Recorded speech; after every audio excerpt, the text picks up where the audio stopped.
Matxinen beldur kutxa. Fina Casalderreiren testua eta Arkaitz Goikoetxearen itzulpena.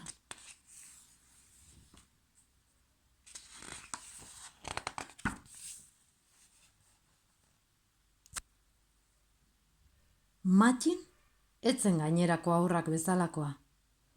Munduko haurrik beldurtiena zen Matxin.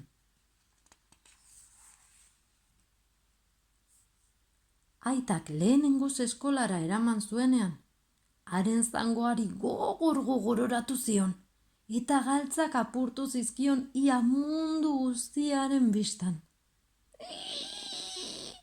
Haze beldurra, oiukatu zuen sagutxo baten moduan. Arratsaldean, mutikoa lasaitu nahian, zora eraman zuen amak. Tximu bat hurbildu zitzaion kakahuete eske. Amaren besoetara jauzi egin zuen Matxinek. Ui, haze beldurra, oiukatu zuen txerritxo baten moduan. Egun hartan Amona Rosaren etxean lo egitekoa zen Matxin, eta antxe geratu zen.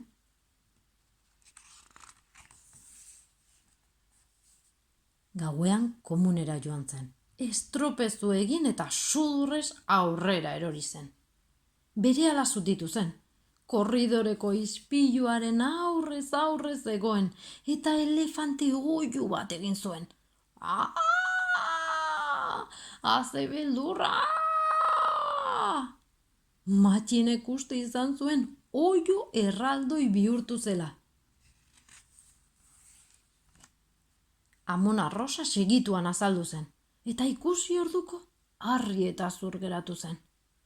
Arraioa, oiloak lumatzeko heltzera erori haiz. Amonak musu eman zion, eta lumatu bitartean, hizketan hasi zitzaion. Baina Matxin, nolatan haiz hain beldurtia? Hire beldurren bilduma egingo bau, munduko txapelduna izango intzateke. Munduko txapelduna? Matxini asko gustatu zitzaion ideia hura. Orduz geroztik, zurezko kutxa handia dauka, eta hantxe sartzen ditu beldur guztiak. Egun batez, bilduma ikustera gonbidatu zituen Unax, Aira eta Laida. Beren beldurrekin joan ziren haiek ere. Unaxek beldur handia zien sugeei. Laidak ikara izugarria fantasma urdinei. Airak izu ikaragarria trumoiei. Hiru beldurrak kutxan sartu eta tapa itxi zuten.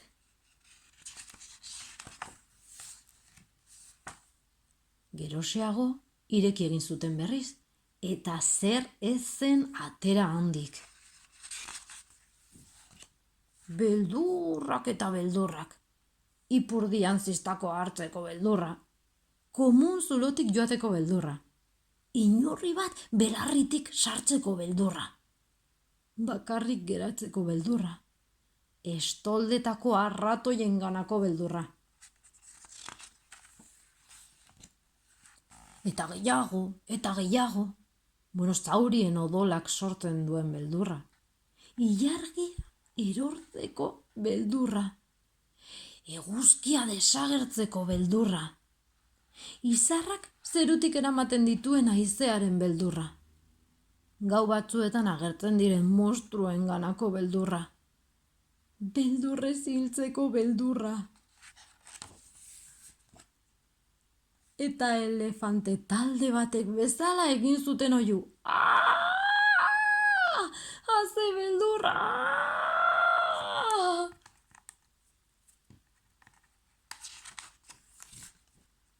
Beldurrak ere iztutu egin ziren. Eta kutxan sartu ziren berehala.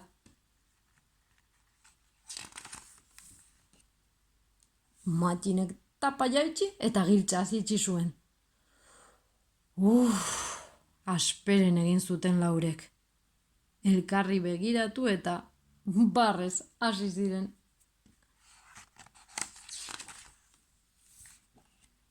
Orain, beldurrak harrapatzen ibiltzen dira, euriak balira bezala. Eta haien barreak handitu ahala, alase doaz beldurrak txikitzen, txikitzen, txikitzen, txikitzen, txikitzen. Eta hala bazan edo ez bazan, sardadila kalabazan.